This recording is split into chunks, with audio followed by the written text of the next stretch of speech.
وہ مورخین جو روحانیت سے وابستہ، طبری اور ابن اسیر میں یہ منظر نہ ملے گا، یہ منظر علامہ مجلسی کیا ملے گا، یہ منظر نعمت اللہ جزائری کیا ملے گا۔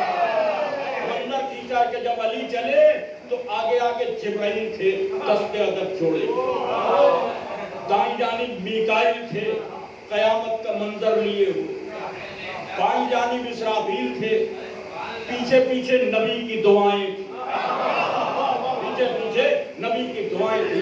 قلعہ خیبر کے قریب پہنچے اور پتھر نے علم کو نصب کیا، پتھر نے علم کو نصب کیا ہے، یہ بھی معجزہ خیبر۔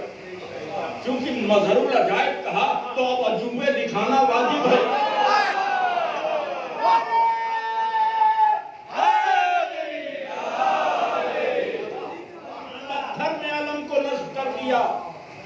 نرم زمین پہ کسی چیز کو نصب کرنا اور بات ہے، پتھر میں ایک تیر تو ٹھوکی نہیں جاتی، دست علی نے علم کو نصب کر دیا۔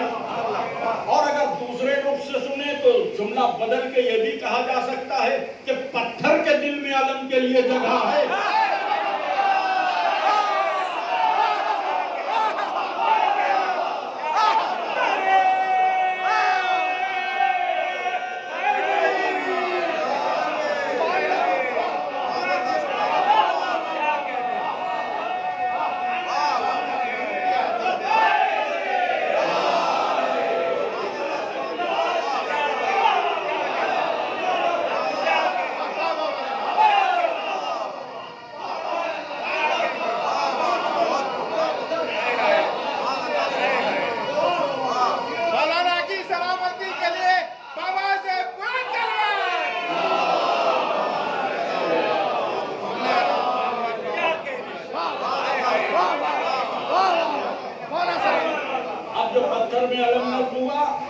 تو قلعہ قموس کی برج پہ بیٹھا ہوا یہودی عالم، جو توریت کا عالم، جس نے آسمانی صحیفوں کو پڑھا، ایک بار مڑا، خیبر والوں سے کہا وہ آ گیا جو پتہ کیے بنا نہیں پلٹے گا۔ ایک جملہ اس نے اپنے لوگوں سے کہا وہ آ گیا جو پتہ کیے بنا نہیں پلٹے گا، اور دوسرا جملہ اس نے مولائے متقیان سے کہا یا علی کوئی خاص بات نہیں ہے پتھر میں علم کا نصب ہونا، کہ کیوں کہ ایک ستارہ ہے جو گردش کرتے کرتے ایک پل کے لیے ایک ایسے برج میں داخل ہوتا ہے کہ سارے پتھر موم سے بند ہو جاتے ہیں۔ اب علی نے سوال کیا کہ اب یہ ستارہ کب آئے گا؟ اب 50,000 سال بعد، اس سے پہلے ممکن ہی نہیں 50,000 سال بعد، اب ستارہ 50,000 سال بعد پلٹے گا، یہ وہ نجومی کہہ رہا۔ علی نے کہا اچھا یہ بات، علم کو پھر اکھاڑ لیا۔ اب جو علم کو اکھاڑ لیا اب وہ آنکھیں پھاڑے ہوئے دیکھ رہا، علم کو اکھاڑ لیا۔ میں کہوں گا یہودی کم سے کم علی کے اس علم کا قائل ہو جا کہ جو ستاروں کی اس باریک رفتار کو بھی پہچانتا ہے۔ مگر مولا نے کہا کہ میں اپنی فضیلت کے لیے ستارے کا محتاج نہیں ہوں، ستارہ تو اپنے شرف کے لیے میری چوکھٹ ڈھونڈتا ہے۔ انہوں نے کہا 50,000 سال میں علی کا ہاتھ ہوا میں لہرایا اور ادھر سے آواز آئی یا علی آپ کے معجزے کا قائل ہو گیا۔ کیوں کیا دیکھ لیا؟ کہ میں دیکھ رہا ہوں کہ آپ کے ہاتھ کی حرکت کے ساتھ وہ ستارہ واپس پلٹ رہا ہے۔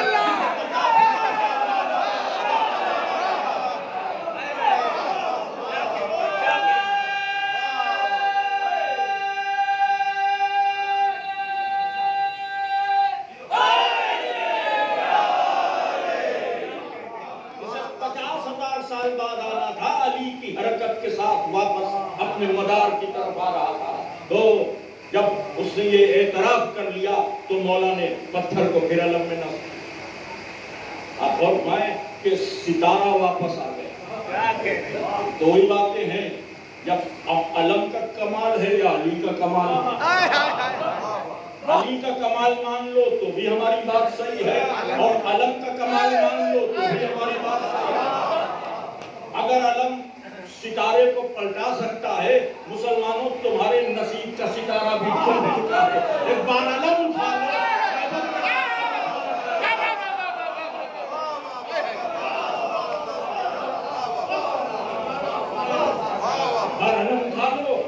تمہارے بھی نصیب کا ڈوبا ہوا ستارہ لوٹ آیا۔ اب علم جب پتھر پہ نظر ہو گیا تو حارث آیا پہلے لوگ، ایک لمحے میں واصل جہنم ہوا۔ اب انتر آیا، یہ مرحب کا بھائی وہ بھی ایک لمحے میں واصل جہنم ہوا۔ اب مرحب آیا، آنے کے بعد رجس پڑا۔ مورخین نے لکھا کہ سرا پہ سرا پہن کے آیا، خود پہ خود پہن کے آیا، دو دو چار آئینے لگائے، ہر جنگی سامان دوہرا، ایک سرا کافی ہوتی مگر ڈبل سرا پہن، ایک خود سر پہ رکھا جاتا ہے، دوہرا خود۔ اب پتہ نہیں یہاں کیا کہتے ہیں، ایک سبزی لکھنؤ میں ہوتی ہے کرم کلہ، چھلکے پہ چھلکا، مرحب نہیں کرم کلہ ہو رہا تھا۔ یہ مثال اس لیے ضروری ہے کہ جتنی آسانی سے کرم کلہ کٹ جاتا ہے اتنی ہی آسانی سے مرحب تو اس وقت نہ دو سرے کام آئی نہ دو گود کام آیا، بس ایک پل میں آدھا دھڑ ادھر گرا آدھا ادھر گرا، قلعہ بند ہو گیا۔ اب جو قلعہ بند ہو گیا تو اندر کون جائے؟ علی نے باب خیبر میں 2 انگلیوں کو بڑھایا اور ایک جھٹکا دیا تو دروازہ علی کے ہاتھ میں تھا۔ دروازے کو خندق پہ رکھا کہ آؤ مسلمانوں، اب لشکر آ رہا ہے۔ اب منظر یہ کہ خندق پر دروازہ اور دروازے کا سرا علی کے ہاتھ میں، سارے مسلمان اس دروازہ پر ہیں، یعنی ایک جھٹکا دیجئے اوقات ہی آ جائے۔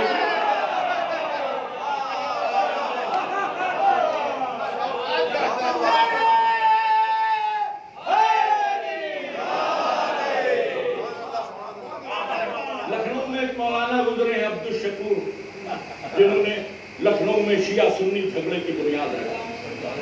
عبد الشکوری تو ہیں کہ جنہوں نے سنی شیعہ فسادات کرائے۔ تو اب علی کے فضائل کیوں ہضم ہیں؟ تو النجم ان کا ایک رسالہ نکلتا ہے۔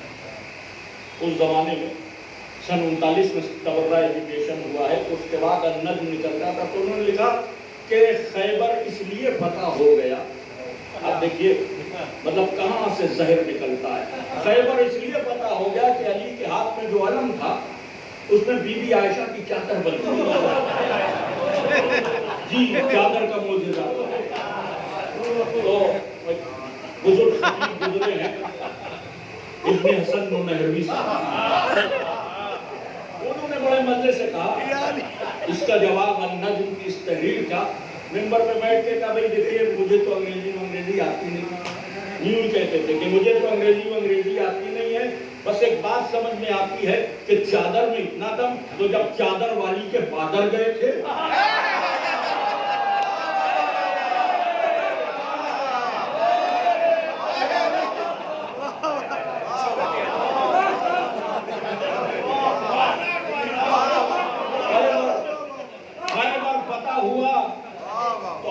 دستے بازو تاریخ ہے پوری، آج تک فتح خیبر کے حوالے سے کوئی علی کی خدمات کا انکار نہیں کرتا۔ اپنے ہوں یا غیر ہوں، علی کا نام کا جز ہے فاتح خیبر، علی کے نام کا جز ہے فاتح خیبر۔ ہر ایک علی کو فاتح خیبر کہتا ہے، صرف شیعوں کی بات نہیں ہے، اہل سنت بھی جب ذکر کرتا ہے تو فاتح خیبر مانتا ہے، وہابی بھی فاتح خیبر مانتا ہے، کیونکہ خیبر کی لڑائی مسلمانوں کا ٹرننگ پوائنٹ ہے، تاریخی طور پر ٹرننگ پوائنٹ، کیونکہ خیبر سے پہلے مسلمان ہینڈ ٹو ماؤتھ کی پوزیشن میں، کمایا کھایا، دولت نہیں۔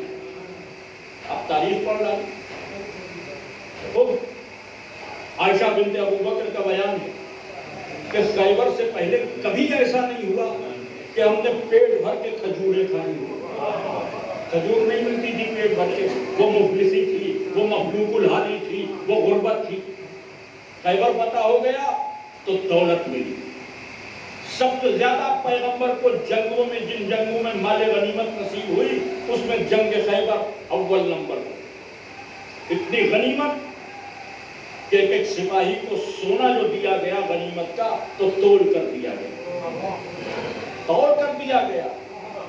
بھئی سونا قیمتی چیز ہے، آج بھی شیشے میں ترازو رہتا ہے سونا جس پہ تولا جاتا ہے، ہوا کا جھونکا بھی اگر کسی پلے کو جھکا دے تو ہزاروں روپے کا نقصان. وہاں نبی نے تول کر سونا دیا. اب دولت آ گئی مسلمانوں میں. یہ جو دولت کی ریل پیل ہوئی یہ خیبر کے بعد.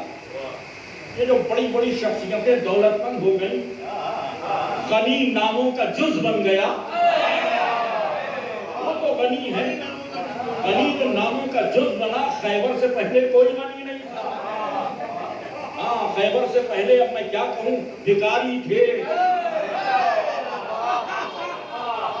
تمام صحابہ کے لیے یہ لفظ نہیں استعمال کر سکتا, صرف انہی کے لیے جو علی کے مد مقابل لانے کی کوشش کرتے ہیں کہ بھکاری تھے, بھک منگے تھے.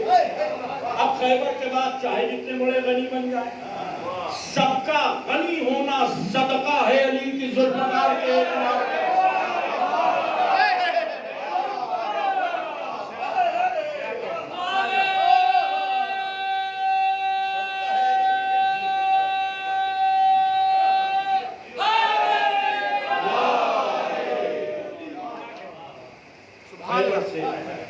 مدینے لوٹ آئے, بدک کے علاقے سے ہوتے.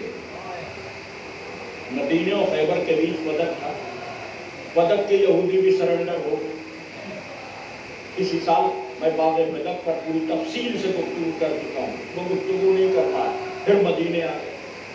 مدینے آ گئے تو مورخ نے لکھا کہ مدینے والوں کے بچے نئے کپڑے پہنے, ہر گھر سے خوشبو آ رہی ہے, اچھے کھانے پک رہے ہیں. خیبر فتح ہوا اور مخلوق الحال مسلمان دولت مند ہوا, سب مال لے کر آئے. تو ہر گھر میں تو کھانے پک رہے تھے, مگر سیدہ زہرا کے گھر میں آدمی کو آتا ہے. فتح خیبر کے تھے, علی گھر میں آئے, رسول کی بیٹی نے فتح خیبر کی مبارکباد دی. ابو الحسن مبارک علی نے ذوالفقار حضرت زہرا کے حوالے کہ اس کو رد کیجیے, اس نے حق ادا کر دیا. اب بیوی نے کہا, ابو الحسن سنا بہت مال غنیمت ملا, اور خوش ہو کر فرمایا ہاں بہت مال غنیمت ملا. زندگی میں پہلی بار سیدہ نے ایک سوال کیا, علی کے ساتھ جتنی زندگی گزاری یہی کہہ کر تو علی روتے تھے کہ سیدہ آپ نے کبھی کوئی فرمائش بھی نہیں. پہلی بار سوال کیا, یا علی کیا لے کر آئے, آپ کو کچھ ملا؟ ہاں مجھے بنت نبی سب سے زیادہ ملا. کچھ لے کر آئے؟ اب سر ٹوٹ گیا. برق کا سر کاٹنے میں کوئی لرزش نہیں تھی ہاتھوں میں, لیکن نہ جانے کتنا گراں تھا سوال کہ واقعہ خیبر سر جھکا کر کھڑے ہوئے. رسول کی بیٹی ملا تو سب سے زیادہ تھا, لیکن جب میں مدینے میں داخل ہوا تو بدر کے صحابہ کی بیوائیں دکھائی تھی. جو بدر میں مارے گئے, جو احد میں مارے گئے تھے ان کی بھی بیوائیں, کچھ یتیم بچے. میں نے سب تقسیم کر دیا.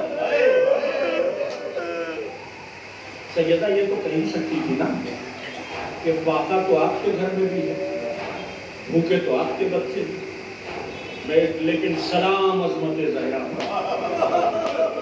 مورخ نے لکھا کہ سجدے میں سر رکھ دیا, فرمایا شکر ہے میرے معبود تو نے مجھے سخی شوہر عطا کیا.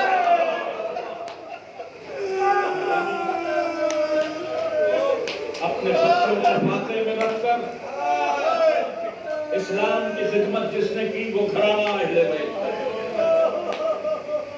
جو اپنے بچوں کو باتیں میں رکھتے تاکہ مسلمانوں کے بچوں کا پیٹ بھرے, کربلا میں اسی کے بچوں کو پیاسا رکھا. گفتگو تمام ہو گئی. علی نے کسی یتیم سے سابقہ ہوا تو اسے احساس یتیمی نہیں ہونے دیا. علی کے گھرانے کا یہ دستور, عام بچوں کو احساس یتیمی نہ ہو. روایت میں ہے کہ اکثر یتیم بچوں کے ساتھ علی جا کر کھیلتے. پاک نہیں ہے نا ان کا, اتنا خیال تھا جسے یتیموں کو. کربلا میں اسی علی کی پوتی یتیم ہوئی،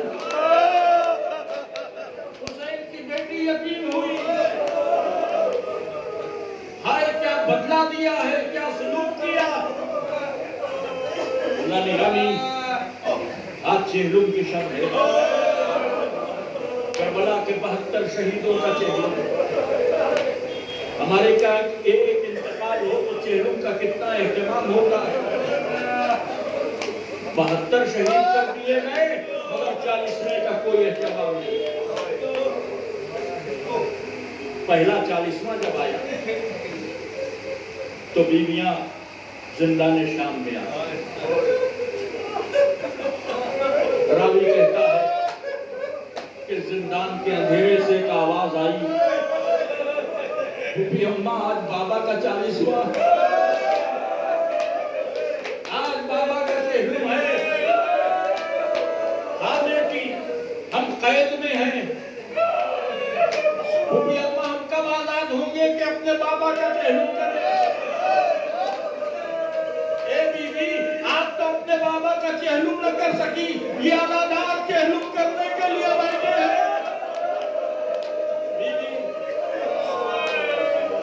ان رونے والوں کے لیے دعا کیجیے، ان کی توفیقات میں اضافہ ہو.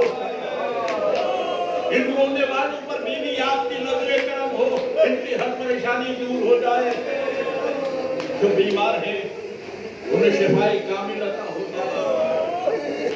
جو دنیا کی کسی پریشانی میں ہے بی بی سکینہ کے صدقے میں ان کی پریشانیاں دور ہو جائیں. بہتے ہوئے آنسوؤں میں مانگی گئی دعا قبول ہوتی ہے. ان آنسوؤں میں جو مانگنا ہو مانگ لیجئے، کیونکہ اب میں حسین کی بیٹی کی قسمہ کرسی پر گفتگو کرنے لگا. مصیبت سکینہ اگر بیان کر سکا تو بیان کر پاؤں گا، اس لیے کہ اس بچی کی مصیبت معمولی نہیں. یہ بچی جب کربلا سے چلی تو بہت سے بچے ساتھ تھے، لیکن جب شام کی وادی میں پہنچی تو ساتھ آنے والا کوئی بچہ نہیں تھا. کربلا سے کوفے تک اونٹوں سے گر گر کے بچے شہید ہو گئے.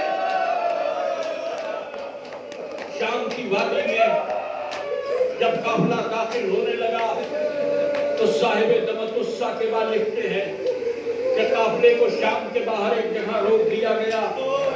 دھوپ تھی، صحرا تھا، ظالموں نے تو خیمے لگائے مگر بیویاں دھوپ میں بیٹھی. ایک جگہ ایک جھاڑی تھی، صاحب دمتسہ کے بعد لکھتے ہیں کہ اس جھاڑی کے نیچے بیوی لیٹ گئی.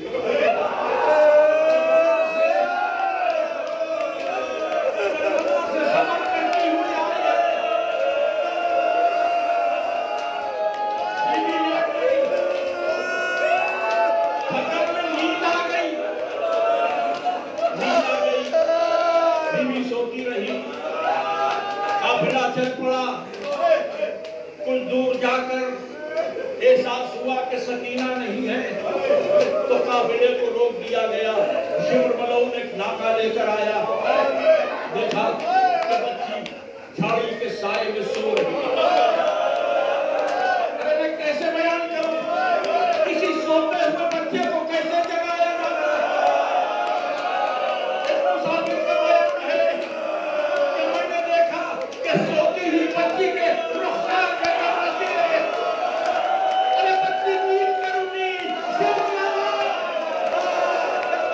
نہ سوؤں گی.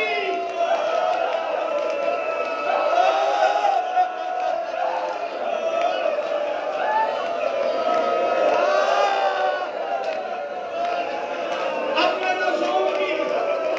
وہ مسافر کا بیان ہے کہ میں نے شمر سے اس بچی کو چھڑایا. ننھے بچوں کو نیند مارتا ہے. ایسی دہشت دل میں سمائی کہ زندان میں آ گئی. بیوی کو نیند نہیں آتی، راتوں کو نیند نہیں آتی. جب نیند نہیں آتی ہے تو اپنے بابا کو یاد کرتی ہے. رونے کی آواز جب زندان کے علاقے میں پھیلتی ہے تو لوگ گھروں میں سو نہیں پاتے. آواز یزید کے محل تک جاتی. یزید اپنے زندان بانوں سے کہتا ہے کہ اس بچی کو چپ کراؤ.